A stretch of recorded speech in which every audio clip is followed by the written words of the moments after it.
자, 11주차 강의 우리말로 다시 하도록 하겠습니다. 오늘 우리가 할 거는 그 컴퓨터 아웃풋 그 해석하는 건데요. 요거 보기 전에 지난번에 했던 그 모델 있죠? 그거 다시 에이무스 어떻게 사용하는지 한번 더 보여드리고 그 다음에 아웃풋에 대해서 설명을 하도록 하겠습니다.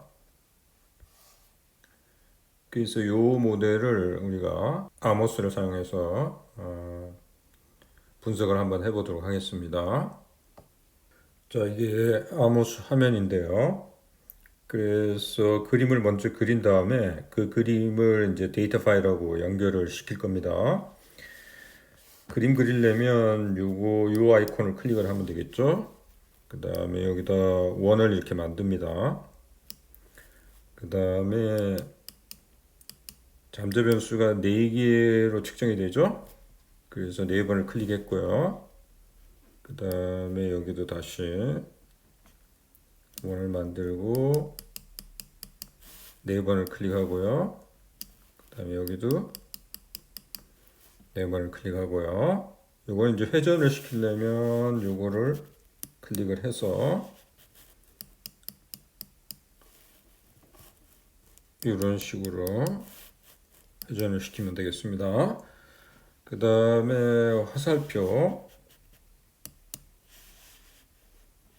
요 잠재 변수에서 요 잠재 변수로 가는 거, 그 다음에 이것에서 이걸로 가는 잠재 변수, 그 다음에 상관관계가 있을 경우에는 요거를 이용해서 이렇게 해주면 되겠고요. 그 다음에 여기서 한 가지 이제 주의할 거는 요 화살표가 이렇게 들어가잖아요. 그러면 요게 이제 독립 변수가 되고 요게 종속 변수가 되는 거거든요. 그러니까 항상 종속 변수일 때는 에러 텀을 넣어줘야 돼요. 그러니까 여기에 지금 인디케이트 변수에 그 에러가 있듯이, 그죠? 여기 종속 변수일 때는 에러가 뭐가 있어야 됩니다. 그래서 요거를 클릭을 해가지고 여기다가 넣어주면 되겠습니다. 자, 이렇게 한 다음에 이제 데이터 파일하고 연결을 시켜야 되겠죠? 그래서 파일로 가서 데이터 파일 선택을 해주고, 그 다음에 파일 네임, 그 다음에 경로를 여러분들이 지정을 해주면 되겠습니다. 그죠? 여기 이제 그 파일 네임이 여기 나타나죠? 그 다음에 OK를 클릭을 해주면 되겠습니다. 자, 그 다음에 여러분들이 이제 이름을 집어내야 되죠? 그러면 요거를 클릭을 하면 여기 변수 이름들이 나타나죠? 여기가 EP가 되든 여기가 AC가 되든 뭐 아무 관계 없습니다. 여기 이제 OC가 되면 되겠죠? OC가 이제 종속 변수니까요. 뭐 예를 들면 OC부터 넣어볼까요? 그러면 여기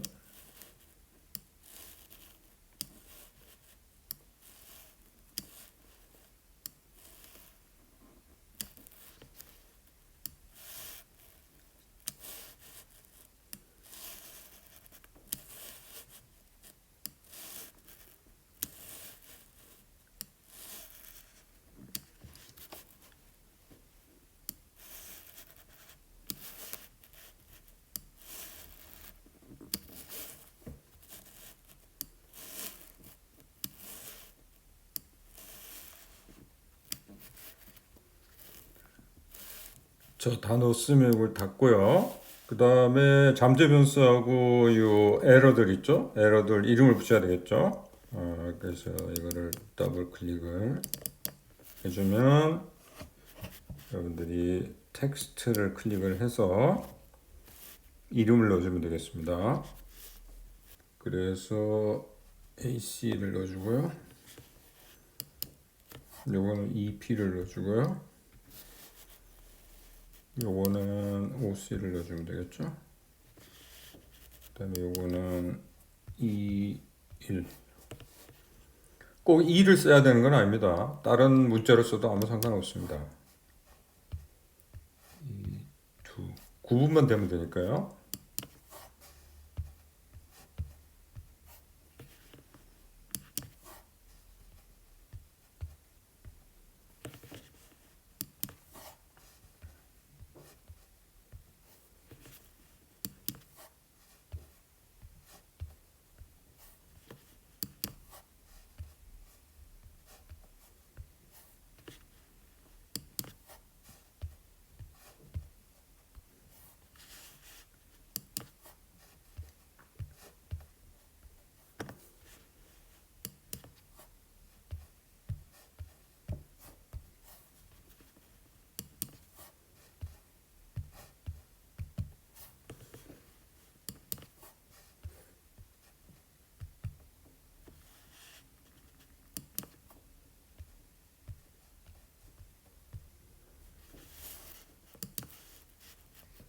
자, 이런 식으로 이름을 다 집어넣고요. 여기 한 가지 여러분들한테 소개드릴 건 뭐냐면, 만약에 요 이완 있지 않습니까? 이완이 여러분들 이제 이거를 분석을 해보면 에러에 대한 분산이 나오거든요. 분산값이 뭐 마이너스로 된다든지 그럴 경우에는 그게 옳은 답이 아니거든요. 분산은 항상 양수여야 되거든요. 그럴 경우에는 작은 양수로 바꿔줘야 되거든요. 그래서 만약에 이완을 분산값을 바꾸려면 요거를 클릭을 해주고요. 그 다음에 여기 파라미터 있지 않습니까? 요거를 클릭을 해주면 요 분산 값을 여기다 직접 집어넣을 수가 있어요. 그죠? 그런 식으로 해서 여러분들이 해주면 되고, 지난번에 얘기했듯이 그 아이덴티피케이션 문제가 있을 때, 예를 들면 인디케이터 변수가 그 측정 변수 있죠? 그게 하나일 때는 그 분산값을 0으로 만들어줘야 돼요. 여기는 지금 4개씩 이용됐잖아요. 측정하는데. 근데 하나만 있다. 그러면은 그 분산값을 0으로 만들어줘야 되거든요. 그때 이제 그걸 클릭을 해서 파라미터를 선택하고 그 다음에 분산값을 0으로 집어넣어주면 되겠습니다. 자, 이렇게 다 되면 그 다음에 여러분들이 어떤 아웃풋을 원하는지에 따라서 요 뷰에 가서 Analysis Property라는 걸 택하고요. 거기에 여러분들이 원하는 걸 클릭을 해주면 되겠죠. 주로 여러분들이 원하는 건 이제 표준화된 그 추정치 있잖아요. 이걸 원하고 나중에 이제 우리가 매개 효과 같은 거 할 때는 요걸 또 클릭을 해줘야 됩니다. 지금 매개 효과가 없기 때문에 이걸 쓰지 않는 거고요. 그 다음에 나중에 조절 효과 같은 거 할 때는 요걸 또 체크를 해주거든요. 나중에 이제 우리가 요거는 다음 시간에 보도록 하겠습니다.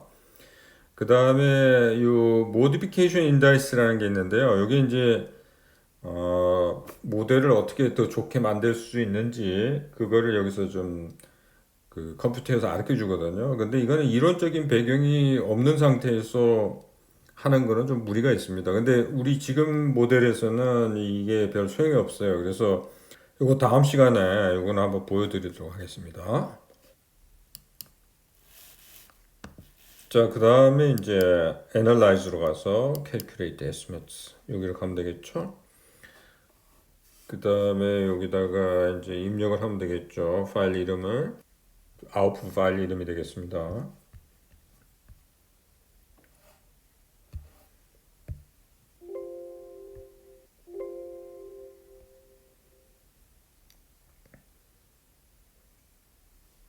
자, 그 다음에 아웃풋을 보려면 여기로 가서 뭘 클릭하면 되겠죠?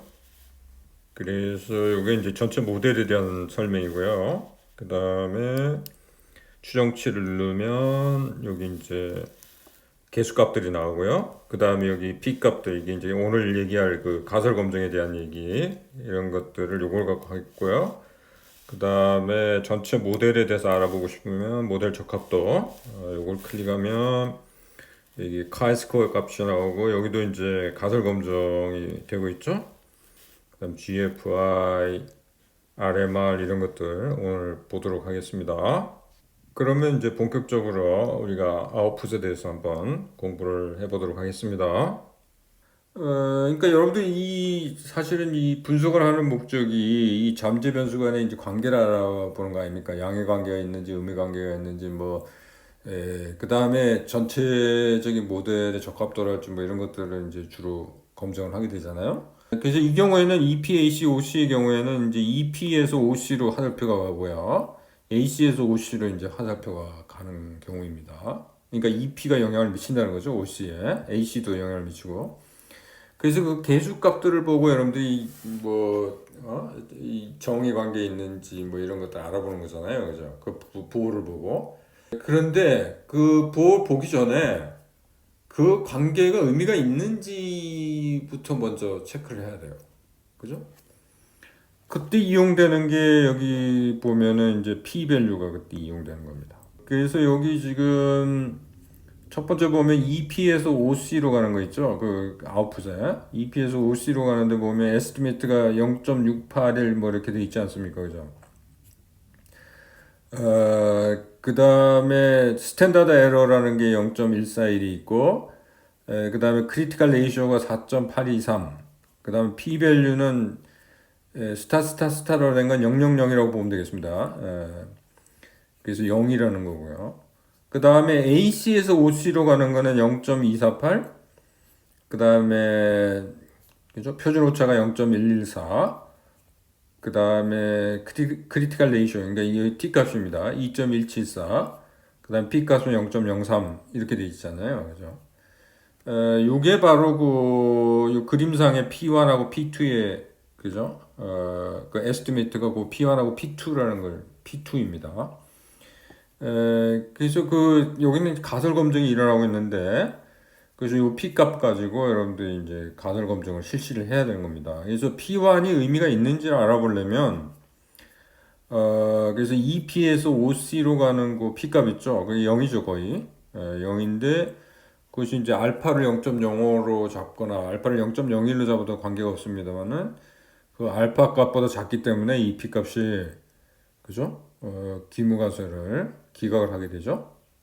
그래서 P1은 0이다라는 걸 기각하게 되니까 P1은 0이 아니다라는 거 아닙니까? 그러면 좋은 거죠. 그래서 의미가 있다. 이렇게 이제 해석을 하면 되겠고. 그 다음에 AC에서 OC로 가는 경우에는 이제 P2가 0이냐 0이 아니냐를 이제 가설 검증을 하게 되는데, 이때 P 값이 0.03이잖아요. 그래서 여기는 이제 0.05에서는 이게 기무가설이 기각되는데, 그래서 의미가 있죠. 근데 알파를 0.01로 잡으면 이게 기각을 할 수 없잖아요. 그러니까 왜 여러분들 왜 논문 보면은 뭐 알파가 0.01에서는 어떻게 되고 0.05에서는 어떻게 되고 뭐 이런 것들이 나오지 않습니까? 그죠? 그러니까 이 경우에 알파 0.05일 때 이게 기무가설이 기각되면은 이제 의미가 있잖아요. 그죠? 이거 여전히 유효하다고 볼 수 있겠죠. 물론 이제 거기에 그런 논문에는 이제 그런 걸 써줘야 되겠죠. 0.01 수준에서는 이걸 기각을 그죠? 못한다. 뭐 이런 식으로 써주는 게 바람직하겠죠. 어, 아까 크리티컬 레이쇼가 T 값이라고 그랬죠? T 값은 T는 물론 이제 그 자유도에 따라서 이제 크리티컬 밸류 값이 달라지긴 합니다만은 보통 이제 관찰치 수가 많을 때는 G로 대신할 수 있거든요. 그러니까 자유도가 굉장히 크면은 G 값에 가까워지거든요. 그러니까 여러분들 왜 알파 0.05일 때 1.96이라는 거 기억나시는지 모르겠는데 1.96 가지고 이제 비교를 하잖아요. 그 크리티컬 밸류가. 그래서 보통 2 갖고 보통 하죠. 2를 비교를 하죠. 그러니까 T 값이 2보다 크면은 기무가서 기각하는 그런 걸 하죠. 그죠? 뭐 그렇게도 사용할 수 있다는 걸 여기 알 수가 있습니다. 여기 스탠다드하이즈 리그레션 레이트라는 거를 이제 주로 쓰는 이유는 여기 위에 보면은 리그레션 레이트가 1보다 큰 것들이 막 있잖아요. 이런 게 그죠? 그래서 이게 바람직하지가 않거든요. 그래서 스탠다드하이즈 리그레션 웨이트를 주로 많이 씁니다. 많이 쓰고 그 장점이 뭐냐면 스탠다드하이즈 웨이트 쓰면 그 장점이 뭐냐면 이 에스티메이트는 어떻게 나오는 거냐면 자료들이 있으면 자료들을 먼저 다 표준화 시키는 거예요. 표준화라는 걸 어떻게 시키냐면 어떤 값이 있으면 거기서 이제 평균 값을 빼주고 그거를 표준표처럼 나눠주면 표준화가 되잖아요. 그러니까 표준화된 값으로 다시 돌렸다고 생각하시면 돼요. 그러니까 이 아모스를. 표준화된 값이라는 게 결국은 뭡니까? 그러니까 여러분들 이제 코딩을 하게 되면은 점수들이 나오잖아요. 그죠? 그 점수들의 평균 값을 구하고 그 점수들에서 평균 값을 뺀 다음에 표준표처럼 나눠주면 이제 표준화된 값들이 나오거든요. 그럼 그거 갖고 이 아모스를 돌렸다고 생각하시면 돼요. 그러면 여기 스탠다드하이드 리레이션 웨이트라는 이 값들이 나오게 되는 겁니다. 이게 장점은 뭐냐면 이게 이 강도를 얘기를 해줘요. 그러니까 관계 강도. 그러니까 예를 들면 EP에서 OC는 0.452고 AC에서 OC는 0.189 아닙니까? 그러면 이게 0.452가 크잖아요. 0.189보다. 그 얘기는 뭐냐면 EP하고 OC의 관계가 AC하고 OC의 관계보다 더 크다는 거예요. 강하다는 거예요. 그걸 알 수가 있어요. 자, 이게 이제 그 개수에 대한 거고요. 이 베리언스 있지 않습니까? 여기 지금 여기 지금 자료 중에 베리언스. 그죠? 여기는 다행히도 여기 그 보면은 베리언스들이 지금 다 양수죠. 다행히도. 그래서 뭐 고칠 거 없는데 여기서 마이너스가 나오는 경우도 있어요. 그럴 경우에는 그대로 두면 안 됩니다. 그래서 거기 가면 다시 원래 모델로 가가지고 하나가 뭐 음수로 나왔다 그러면 그거를 고정을 시켜줘야 돼요. 양수로. 뭐 예를 들면 E3가 마이너스 얼마로 뭐 이렇게 나왔다 그러면 이 그 그림상의 그 E3에 가가지고 다시 그 조그만 박스에 가서 E3 클릭한 다음에 그 베리언스 부분에 가서 아주 작은 양수를 집어넣는 겁니다. 거기다가 뭐 0.0001 뭐 이 정도 집어넣으면 그리고 다시 올리는 거예요. 프로그램을. 그러면 다른 값들이 나오겠죠, 그죠? 에스티메이트도 그런 식으로 해야 됩니다. 그러니까 베리언스를 마이너스로 놔둔 상태로 그냥 그 해석을 하면 안 돼요. 그 얘기입니다. 자, 그 다음에 이제 여기는 지금까지는 이제 그 개수에 대해서 이제 알아본 거고요. 그 다음에 이제 전체적으로 모델의 적합도가 어느 정도 되는지 이제 여러 가지 그 매저들이 여기 굉장히 많습니다. 굉장히 많은데 사실 이제 분야마다 이게 좀 중심적으로 보는 것들이 좀 다른 것 같더라고요. 그러니까 다른데 뭐 이렇게 논문 심사를 가보면 좀 다르더라고요. 예를 들면 뭐 관광 경영 쪽에서 선호하는 지표들이 있고요, 그죠?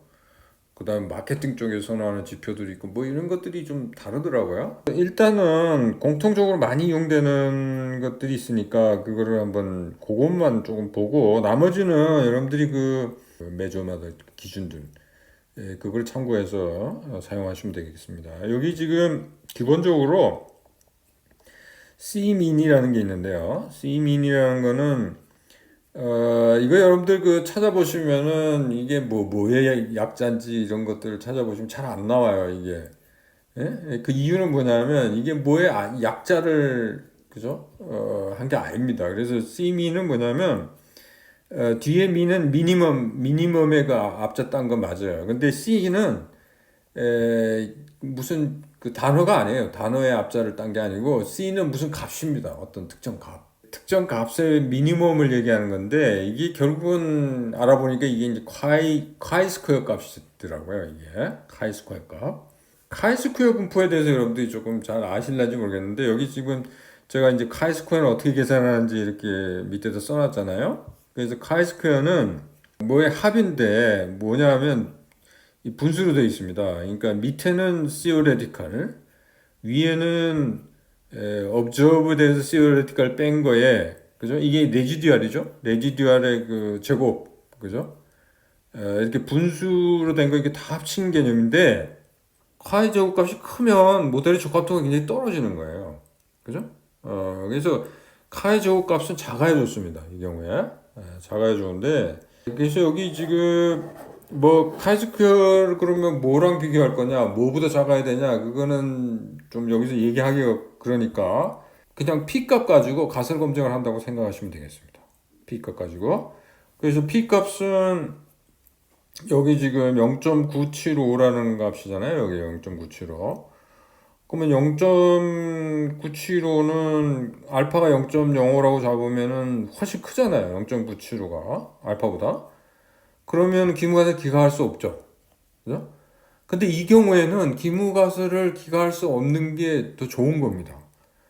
일반적으로는 기무가설을 기각하면 좋은 거잖아요. 그죠? 그 아까 그 우리 개수에서도 그랬잖아요. 기무가설을 기각하려면 P값이 알파보다 작아야 됐었잖아요. 그죠? 근데 모델 적합도의 경우에는 기무가설을 기각하지 그죠? 않는 게 좋은 거예요. 왜 그러냐면 여기 기무가설은 뭐냐면 observed하고 theoretical이 같다는 그죠? 그게 기무가설이에요. 그러니까 이게 같은 모델 적합도가 좋은 거 아닙니까? 그죠? 그러니까 이거 기무가설을 기각을 하면 안 돼요. 그러려면 P값이 큰 게 좋습니다. 그죠? 좀 특이한 경우죠? 그 다음에 여기 그 밑에 보면 RMR하고 GFI라는 게 있는데 GFI는 R제곱값, 그러니까 회귀분석에서의 R제곱값이라고 보면 되겠습니다. R제곱값이 왜 계산할 때 그죠? 전체 변동분의 그 설명된 변동이었잖아요. 그러니까 설명된 변동이 그죠? 클수록 좋은 거잖아요. 그죠? 여기도 GFI는 굉장히 클수록 좋은데 뭐 이것도 기준이 0.9를 기준으로 잡는 데도 있고 뭐 0.95를 기준으로 잡는 데도 있고 뭐 여러 가지 그 사람마다 좀 다르기도 하고 분야마다 또 다르기도 하고 그런데 그러면 뭐 0. 뭐 혹시나 0.88 정도 나왔다 그러면 어떻게 해야 되느냐? 뭐 0.88이라고 해가지고 그게 뭐 그렇게 0.9보다 작다고 해가지고 뭐 우리가 완전 그 모델은 완전히 잘못됐다 이런 식으로 얘기하기는 어렵잖아요, 그죠? 사실 88% 정도 설명하는 것도 상당한 수준이잖아요, 그죠? 그건 상황에 따라 이게 결정이 돼야 되는 것 같아요, 제가 보기에. 그래서 너무 이제 여기 뭐 기준이 딱 있으면 그 기준보다 못 미치면 이거 완전히 모델을 버려야 된다든지 뭐 이런 식으로까지 극단적으로 생각할 필요는 없는 것 같습니다. 그래서 뭐 모델 적합도가 약간 모자라더라도 그 앞에 나오는 뭐 예를 들면은 그 변수와의 뭐 관계가 양의 관계냐 음의 관계냐 뭐 이런 것들은 유효하니까 그런 것들을 위주로 또 사용할 수도 있는 거고요. 이건 상황에 맞춰가지고 하면 될 것 같아요. 저도 이렇게 옛날에 뭐 논문 심사 이런 거 들어가 보면 이게 0.9가 안 되는 경우도 있어요. 이게 돌리다 보면. 그런 경우에도 뭐 그렇게 큰 문제 삼을 필요는 없다고 생각해요. 그 다음에 RMR이라는 게 있는데요. 이 RMR은, 그러니까 GFI랑 좀 반대되는 개념이라고 생각하면 되죠. RMR은 그 레지듀얼 갖고 하는 건데요. 레지듀얼은 observed하고 theoretical 그 차이를 갖고 하는 거거든요. 그러니까 이 차이는 뭐 기본적으로 여러분들이 작으면 좋은 거잖아요, 그죠? 작으면 좋은 거니까. 근데 이것도 사실 그 특별한 기준이 그렇게 없어요, 이게. 그래서 뭐 어느 정도 뭐 0.1을 기준으로 삼기도 하고 뭐 이런 게 있는데 그거보다 더 작으면 좋다 뭐 이런 것 이렇게 삼기도 하는데 근데 뭐 딱히 정해진 게 없어요. 그리고 이런 기준들은요, 이게 복합적으로 이렇게 이해를 해야지 여러 가지를 동시에 고려를 해야지 뭐 한 가지가 이게 기준 충족을 못 시켰다고 해가지고 뭐 이 모델을 나쁜 모델이라 할지 이렇게 판단을 할 수는 없는 겁니다. 참 이게 좀 애매모호하긴 하지만 이게 상황에 따라서 여러분들이 이거를 좀 그죠? 판단을 해야 된다. 이제 그런 말씀을 여러분들한테 좀 드리게 됩니다. 자, 어느 정도 이 아웃풋에 대해서 이해가 됐는지는 모르겠습니다만 혹시나 여러분들이 그 논문을 읽다가 궁금한 사항이나 아니면 이 강의와 관련된 궁금한 사항 이런 것도 있으면 저한테 이제 질문을 그죠? 수업 시간에는 여러분들이 얼마든지 저한테 질문하기가 참 편했을 텐데 그죠? 지금은 온라인 강의를 하다 보니까 그런 게 좀 그죠? 편하지가 않은 것 같아요, 그죠?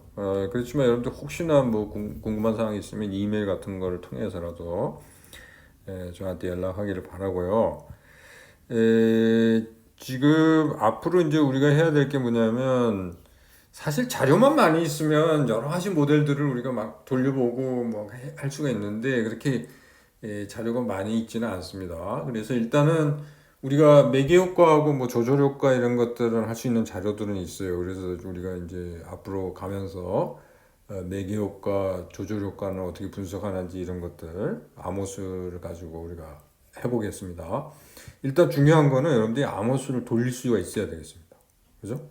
그래서 제가 일부러 그 EPAC, OC 그 자료를 드렸잖아요. 그거 가지고 여러분들이 직접 그 그림을 한번 그려보고 그 다음에 그 아웃풋을 얻는 이런 거를 연습을 좀 해야 됩니다.